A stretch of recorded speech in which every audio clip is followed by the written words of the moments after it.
चुनावी तैयारियों पर ईसी की प्रेस कॉन्फ्रेंस आज हुई है। बिहार में एसआईआर की प्रक्रिया पूरी हो चुकी है।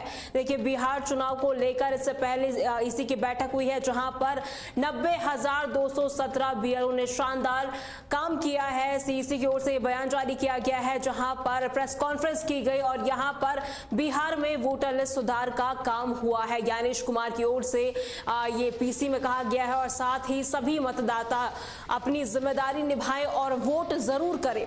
देखिए, आज बिहार में इलेक्शन कमीशन की एक बैठक हुई थी, जहां पर उन्होंने प्रेस कॉन्फ्रेंस की और यहां पर चुनाव आयोग ने बिहार में आगामी विधानसभा चुनाव की तैयारियों को लेकर एक महत्वपूर्ण प्रेस कॉन्फ्रेंस आयोजित की। मुख्य चुनाव आयुक्त ज्ञानेश कुमार ने बताया कि बिहार में एसआईआर की प्रक्रिया सफलतापूर्वक पूरी हो चुकी है। इस दौरान 90,217 बूथ लेवल ऑफिसर्स यानी कि बीएलओ ने मतदाता सूची को अपडेट करने और सुधारने में बेहतर कार्य किया है। ज्ञानेश कुमार ने कहा कि बीएलओ ने घर घर जाकर मतदाता सूची की गलतियों को ठीक किया और नए मतदाताओं को जोड़ा है, जिससे सूची की विश्वसनीयता काफी ज्यादा बढ़ी है। उन्होंने सभी मतदाताओं से अपील की है कि वे लोकतंत्र के इस उत्सव में अपनी जिम्मेदारी निभाएं और मतदान अवश्य करें। जिस तरीके से यहाँ पर प्रेस कॉन्फ्रेंस की थी, यहां पर जोर देकर कहा गया कि स्वच्छ और निष्पक्ष चुनाव के लिए मतदाता जागरूकता और भागीदारी बेहद ज्यादा जरूरी है। चुनाव आयोग ने यह भी सुनिश्चित किया है कि सभी मतदान केंद्रों पर जरूरी सुविधाएं उपलब्ध होंगी, ताकि मतदाताओं को किसी भी असुविधा का सामना ना करना पड़े।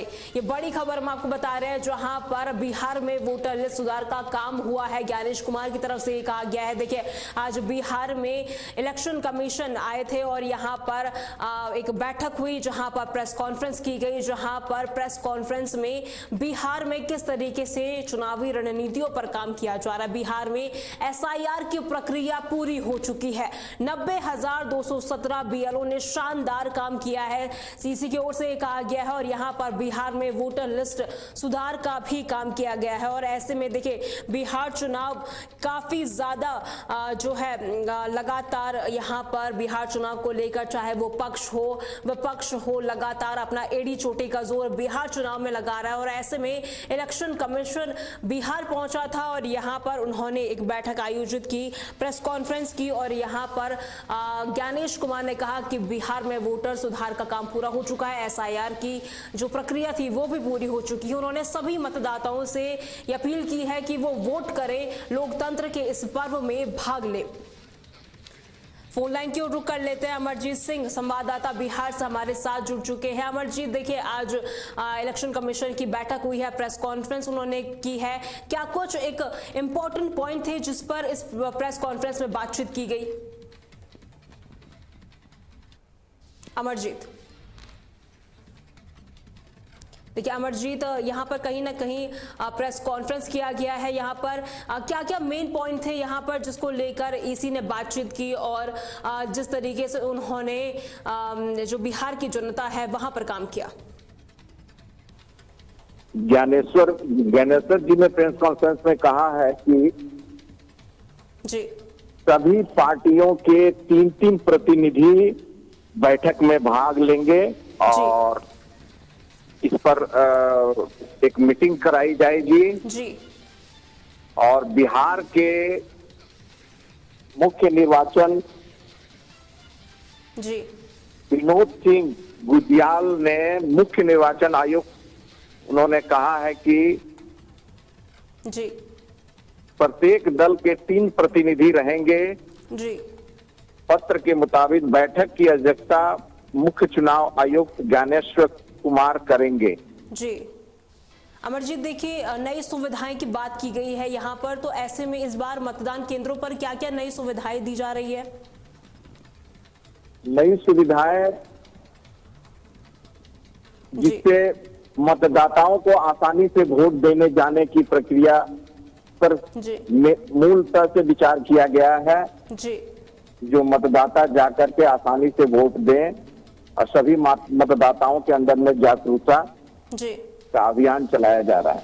जी अमरजीत, एसआईआर के मुद्दे पर क्या कुछ बातें की गई? जो सबसे बड़ा पॉइंट रहा है इस बार बिहार चुनाव को लेकर के, एसआईआर मुद्दे पर क्या कुछ बातें की गई?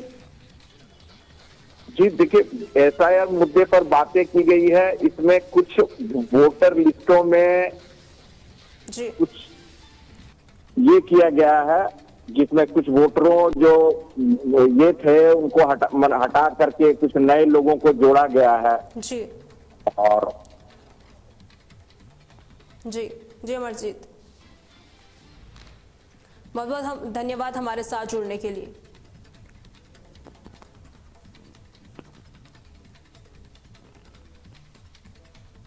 वही अगली खबर की ओर रुख करते हैं। मध्य प्रदेश से इस वक्त की बड़ी खबर सामने आ रही है, जहां पर कफ सिरप से बच्चों की मौत पर एक्शन लगातार जारी है। इस वक्त की बड़ी खबर हम आपको बता रहे हैं, जहां पर छिंदवाड़ा में आयुष फार्म पर ड्रग्स विभाग ने छापेमारी की है। मौके से जांच टीम ने छापेमारी के बाद 238 बोतलें जब्त की है। छिंदवाड़ा में अलग अलग टीमें लगातार काम कर रही है, छापेमारी की जा रही है, जहां पर बच्चों को दवा लिखने वाले डॉक्टर प्रवीण सोनी भी निलंबित कर दिए गए हैं। ये बड़ी खबर हम आपको बता रहे हैं मध्य प्रदेश में, जहां पर जिस तरीके से मध्य प्रदेश के छिंदवाड़ा में कफ सिरप के सेवन से बच्चों की मौत के मामले में अब प्रशासन को काफी ज्यादा हिलाकर रख दिया था।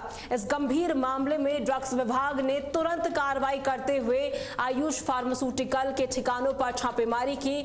छापेमारी के दौरान टीम ने मौके से 248 बोतलें कफ सिरप की जब्त की है, जिनकी गुणवत्ता पर सवाल भी उठ रहे हैं। ड्रग्स विभाग की टीमें लगातार अलग अलग स्थानों पर जांच कर रही है ताकि इस मामले की तह तक जाया जा सके। प्रारंभिक जांच में पता चला कि कफ सिरप की गुणवत्ता और इसके उत्पादन में काफी ज्यादा अनियमितताएं हो सकती है।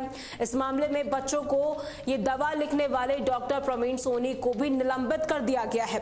प्रशासन ने प्रभावित परिवारों को न्याय दिलाने और दोषियों के खिलाफ सख्त कार्रवाई का आश्वासन दिया है। हालांकि साथ ही स्वास्थ्य विभाग ने लोगों से अपील की है कि वो बिना डॉक्टरी सलाह के कोई भी दवा बच्चों को ना दे। देखिए, जिस तरीके से मध्य प्रदेश में, राजस्थान में जिस तरीके से यहाँ पर बच्चों की मौत हुई थी कफ सिरप से, कॉलड्रिप कफ सिरप से, और ऐसे में इसके बाद जब मौतों का आंकड़ा बढ़ता गया, प्रशासन हरकत में आया और यहाँ पर एक्शन लिया गया। डॉक्टर प्रवीण सोनी को भी निलंबित कर दिया गया है। अब लगातार जो मेडिकल स्टोर है वहां पर छापेमारी की जा रही है ताकि अगर कहीं भी अनियमितता पाई गई तो यहां पर कार्रवाई की जाएगी। हालांकि जो टीम है वो भी मौके पर पहुंची और लगातार सैंपल यहां से लिए जा रहे हैं, लेबोरेटरी में उसको लेके जाया जाएगा। और यहां पर अगर किसी भी मेडिकल स्टोर में या कंपनी में अगर कुछ भी अनियमितता पाई जाती है तो यहां पर कार्रवाई की जाएगी। देखिए, जिस तरीके से 11 बच्चों की मौत हो चुकी थी मध्य प्रदेश के छिंदवाड़ा में, और राजस्थान में भी इसी तरीके से जो कफ सिरप है, कॉलड्रिप कफ सिरप को लेकर काफी ज्यादा जो मौतों का आंकड़ा था बढ़ता जा रहा था, उसको लेकर अब प्रशासन हरकत में आया है। मध्य प्रदेश, राजस्थान, गुजरात, उत्तराखंड में भी लगातार छापेमारी का काम किया जा रहा है। अगर ऐसे में कहीं भी अगर कुछ भी अनियमितता पाई जाती है तो उसको लेकर कार्रवाई की जाएगी। मौत पर जिस तरीके से काफी ज्यादा हंगामा देखने को मिल रहा था, प्रशासन अब एक्शन मोड में आई है। छिंदवाड़ा में आयुष फार्म पर ड्रग्स विभाग ने छापेमारी की है।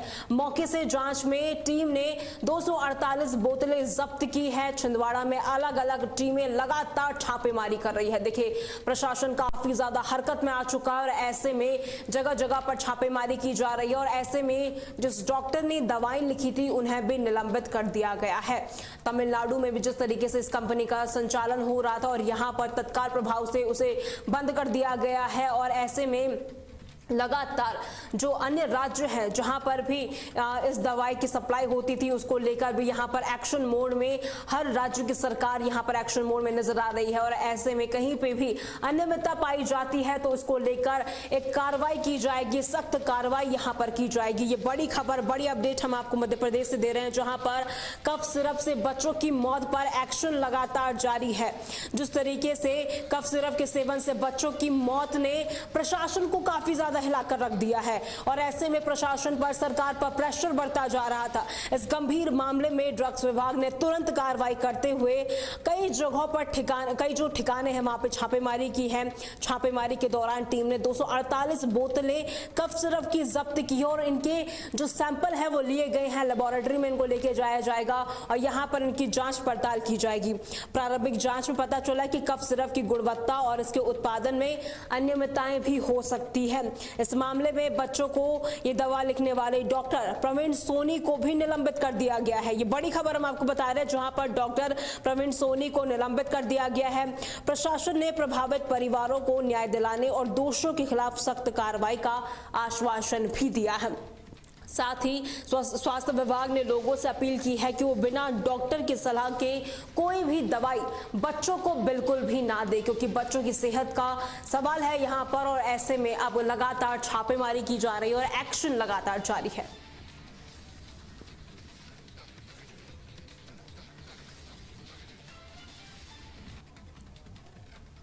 वहीं बीजेपी ने लालू परिवार पर जमकर हमला बोला है। जंगल राज के आरोप लगाकर बीजेपी का वार यहां पर देखा जा रहा है। केंद्रीय मंत्री नित्यानंद राय ने गंभीर सवाल उठाए हैं। 1990 से 2005 तक लालू शासन जंगल राज के रूप में था। देखिए, बीजेपी ने लालू परिवार को यहां पर घेरा है। जंगल राज के आरोप लगाकर बीजेपी ने वार किया है। बिहार में विधानसभा चुनाव से पहले सियासी माहौल काफी ज्यादा गर्मा गया है। बीजेपी ने राष्ट्रीय जनता दल यानी कि आरजेडी प्रमुख लालू प्रसाद यादव और उनके परिवार पर तीखा हमला बोला है। केंद्रीय मंत्री नित्यानंद राय ने एक बयान में कहा कि 1990 से 2005 तक लालू प्रसाद और राबड़ी देवी के शासनकाल में बिहार में जंगल राज था। उन्होंने आरोप लगाया कि इस दौरान राज्य में कानून व्यवस्था पूरी तरीके से चरमरा गई थी, अपराध चरम पर था और आम जनता भय के साए में जी रहा था।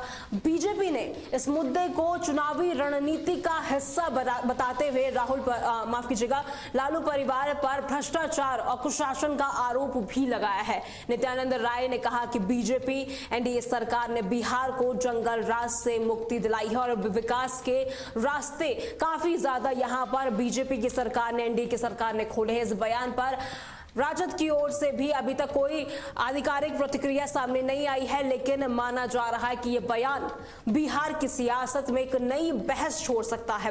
देखिए, आरोप प्रत्यारोप का सिलसिला जो है लगातार देखा जा रहा है। बीजेपी का वार यहां पर किया गया है। केंद्रीय मंत्री नित्यानंद राय ने गंभीर सवाल उठाए हैं। उन्होंने 1990 से 2005 तक लालू शासन को जंगल राज के रूप में कहा है। उन्होंने कहा कि लालू के जिस तरीके से उनका शासनकाल था तो यहाँ पर केवल और केवल जंगल राज था। बीजेपी ने लालू परिवार पर गंभीर आरोप लगाए हैं। जंगल राज के आरोप लगाकर बीजेपी ने वार किया है और साफ तौर पर कहा है कि केंद्रीय मंत्री नित्यानंद राय ने ये सवाल उठाए हैं। यहाँ पर 1990 से 2005 तक लालू शासन जंगल राज के रूप में था, जिससे बिहार की जनता को काफी परेशानी होती थी।